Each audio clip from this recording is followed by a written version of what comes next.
Em nome do Pai, e do Filho, e do Espírito Santo. Amém. Naquele tempo, disse Jesus aos seus discípulos: Eis que vos envio como ovelhas no meio de lobos.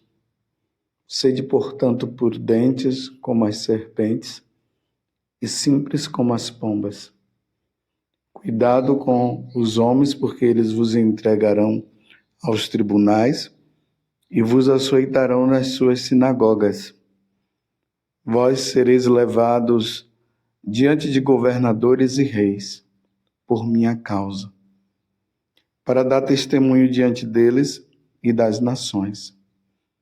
Quando vos entregarem, não fiqueis preocupados como falar ou o que dizer. Então, naquele momento, vos será indicado o que deveis dizer. Com efeito, não sereis vós que havereis de falar, mas sim o Espírito do vosso Pai é que falará através de vós. O irmão entregará à morte o próprio irmão. O pai entregará o filho. Os filhos se levantarão contra seus pais e os matarão. Vós sereis odiados por todos por causa do meu nome. Mas quem perseverar até o fim, esse será salvo. Quando vos perseguirem numa cidade, fugi para outra. Em verdade vos digo, vós não acabareis de percorrer as cidades de Israel antes que venha o Filho do Homem.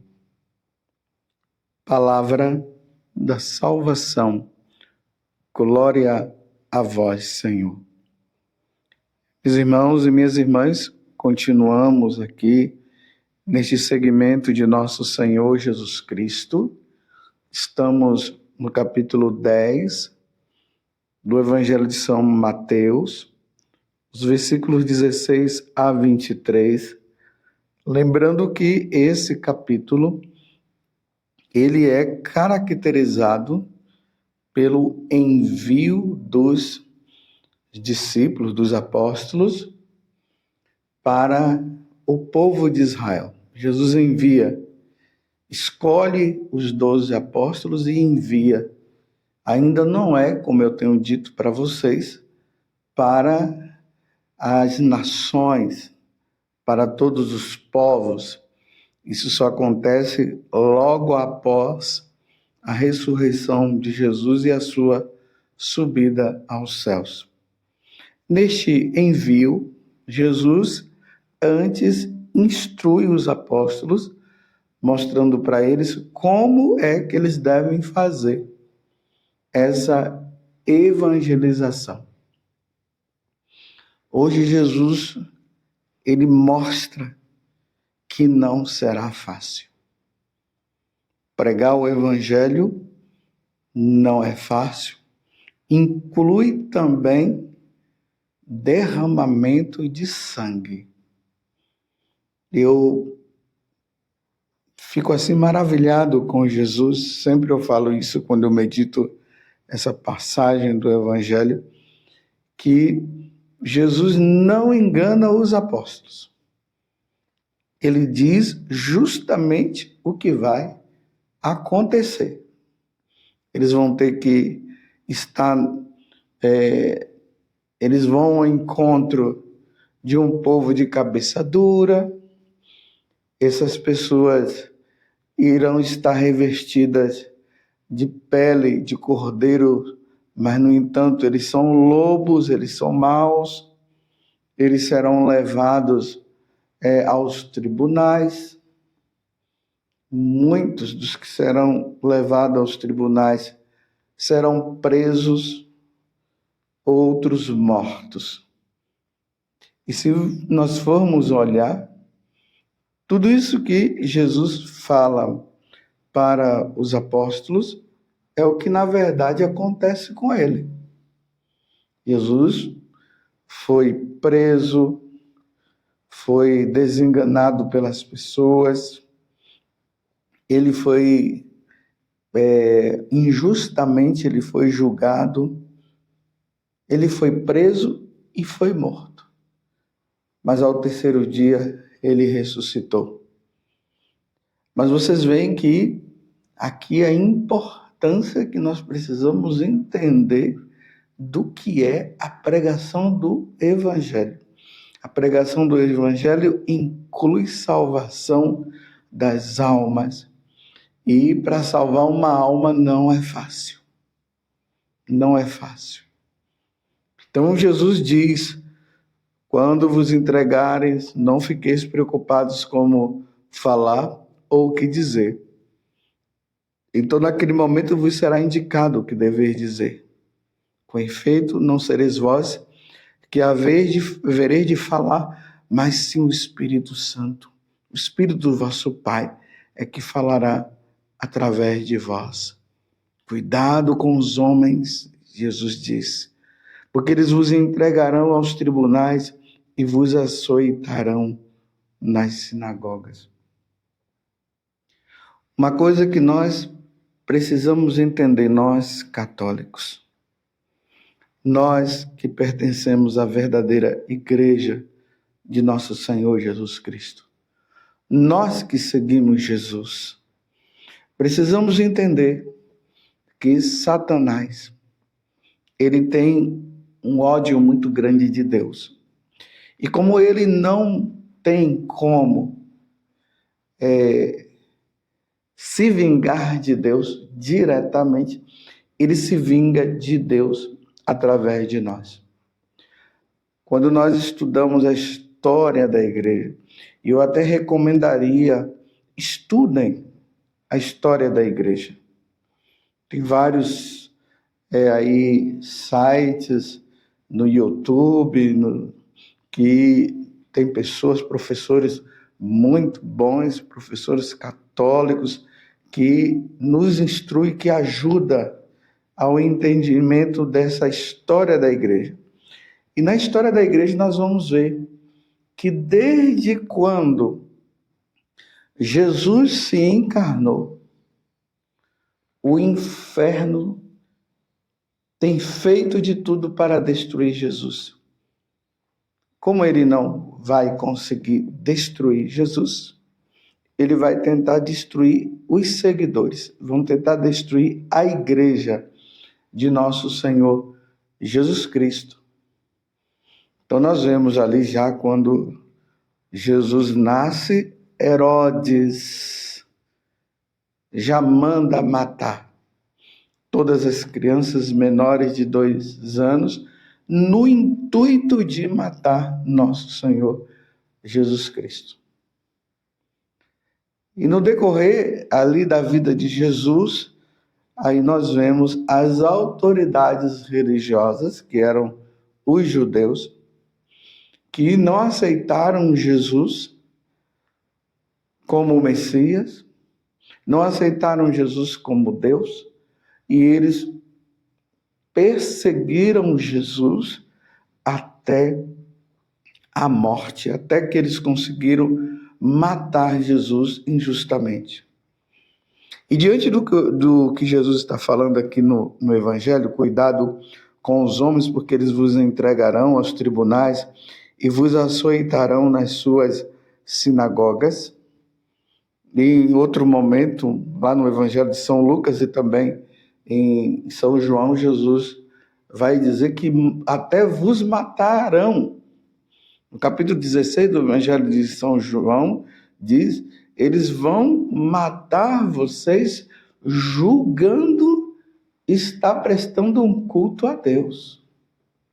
E aí nós vemos a perseguição aos apóstolos. Jesus morre, a perseguição agora vem para os apóstolos, diante do que Jesus está falando nessa instrução.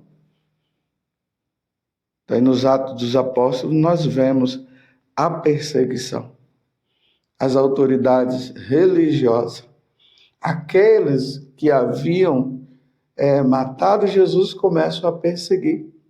Vemos ali Saulo, que, graças a Deus, depois ele se converte e se torna um defensor da igreja, da verdadeira igreja. E ele também depois morre, dando a vida lá no capítulo 9 dos Atos dos Apóstolos, nós vemos a conversão de São Paulo. E depois vemos São Paulo dentro dessa perseguição que ele estava tendo, ele se converte. E como eu disse, depois ele se torna também um apóstolo.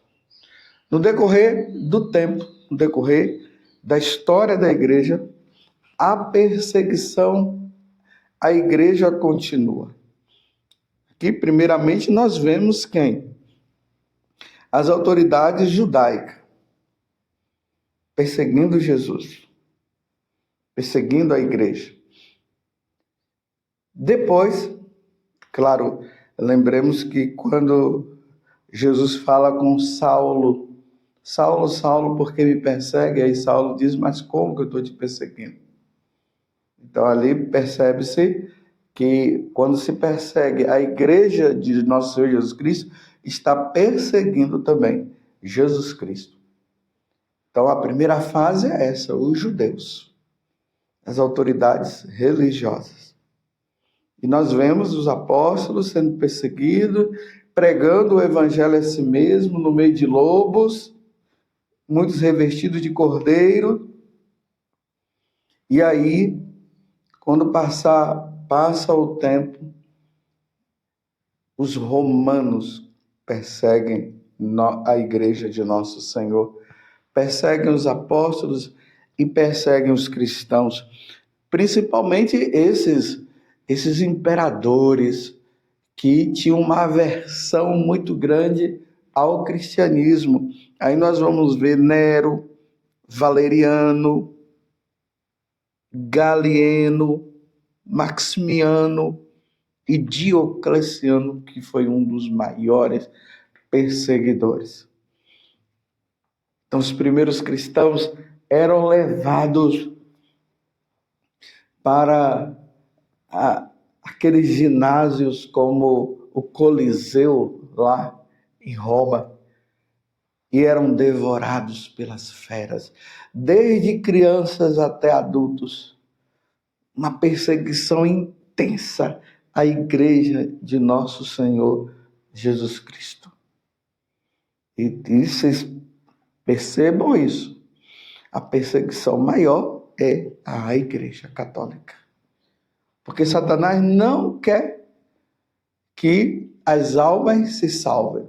E o que ele puder fazer para destruir a igreja de nosso Senhor Jesus Cristo, principalmente os sacerdotes, os bispos, os missionários, o que ele puder fazer, ele vai fazer.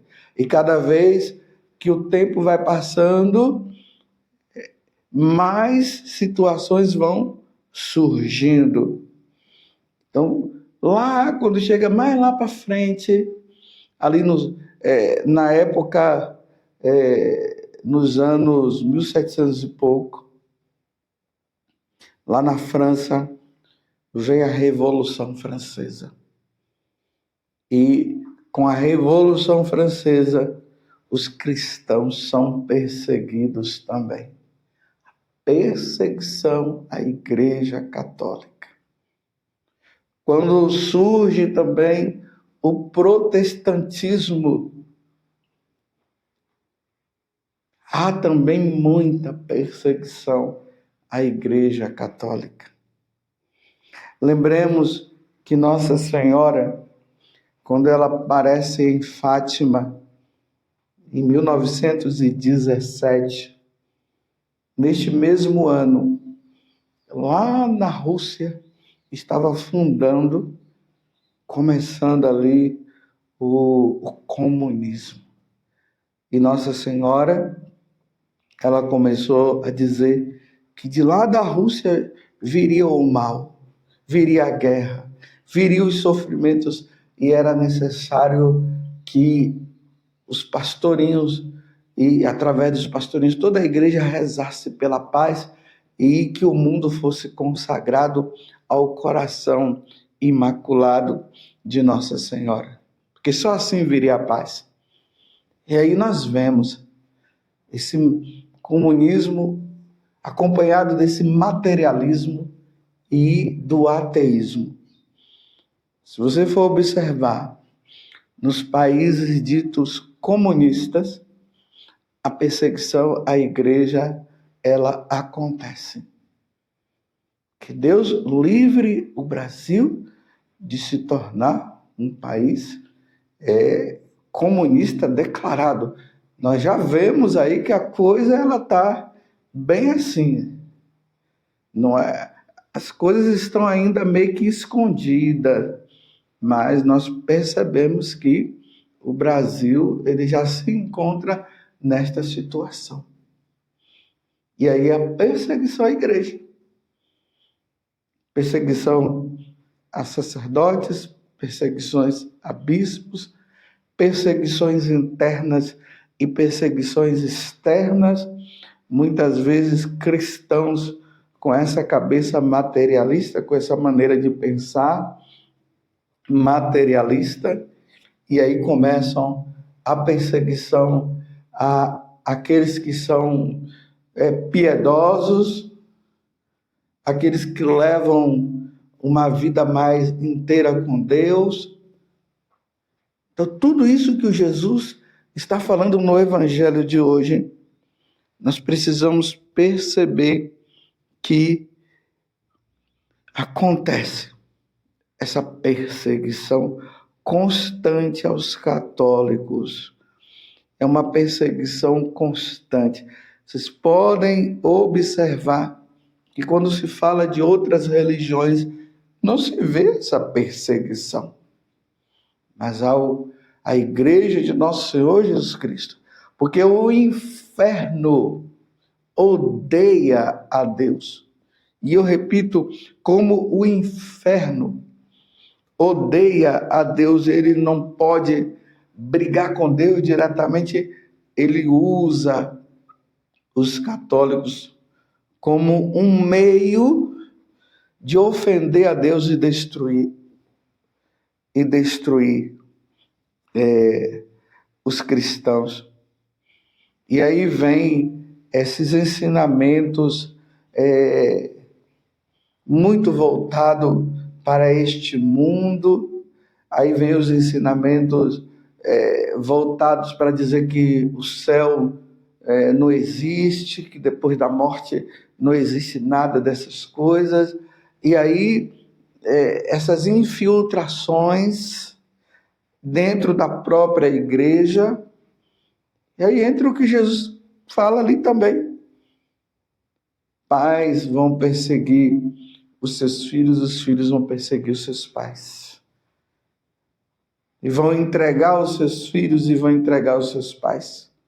Até mesmo tentando nessa entrega para ver se esses filhos que são fiéis à igreja, eles possam ali diante daquela opressão, eles negarem a Jesus, e aí vem a apostasia. Por isso essa entrega, irmãos entregando irmãos, como Jesus está falando no Evangelho. Tempos de sofrimentos, tempos de perseguição. Como aconteceu no passado, acontecerá no presente e acontecerá no futuro. Vai chegar um tempo, meus irmãos, que essa perseguição ela vai acontecer a nível mundial. Por enquanto é assim, esse país é aquele país. Veja lá a Coreia do Norte. Ela não tem católicos. E se tiver católicos lá, estão vivendo a perseguição. Veja lá em outros países. Percebam que são tempos que virão e que Nossa Senhora vem pedindo para que nós rezemos, rezemos. Porque é o sacrifício da Santa Missa, são as orações, são os nossos sacrifícios, os textos rezados, tudo isso vai impedir a força do mal. Então, levemos a sério o que Jesus falou e o que Nossa Senhora vem dizendo. E aqui, quero terminar com o que Jesus disse, que aqueles que perseverarem até o fim, esses serão salvos. É importante aqui notar uma coisa que eu sempre digo. A questão não está simplesmente quando alguém diz que eu me converti, eu mudei de vida. A questão é perseverar. Perseverar, meus irmãos, em tempo de perseguição não é fácil. É preciso que estejamos cheios da força do Espírito. É por isso que a vida de oração, a seriedade em levar a vida com Deus agora, ela é importante, ela é muito necessária. Porque aqueles que perseverar até o fim será salvo. Quando vos perseguirem numa cidade, fugir para outra. Em verdade vos digo, vós não acabareis de percorrer as cidades de Israel antes que venha o Filho do Homem. Tudo isso porque nós estamos realmente aguardando a vinda de nosso Senhor Jesus Cristo. Maranatá. Vem, Senhor Jesus. Maranatá. É o que nós podemos fazer e pedir ao Senhor. Que o Senhor venha, mas que a conversão também aconteça na nossa vida. Que Deus nos dê a perseverança dos mártires. Quem perseverar até o fim, esse será salvo. Vendo a vida dos santos, estudando a vida dos santos, e vendo os santos sendo perseguidos e morrendo por amor a Cristo, como nós vimos Santa Maria Gorete esses dias, morrendo por amor a Cristo, como nós vimos também São Bonifácio, morrendo por amor a Cristo, porque perseveraram até o fim, serão salvos. Louvado seja nosso Senhor Jesus Cristo, para sempre seja louvado. E a sua mãe, Maria Santíssima, e desça sobre você a graça da perseverança, em nome do Pai, e do Filho, e do Espírito Santo. Amém.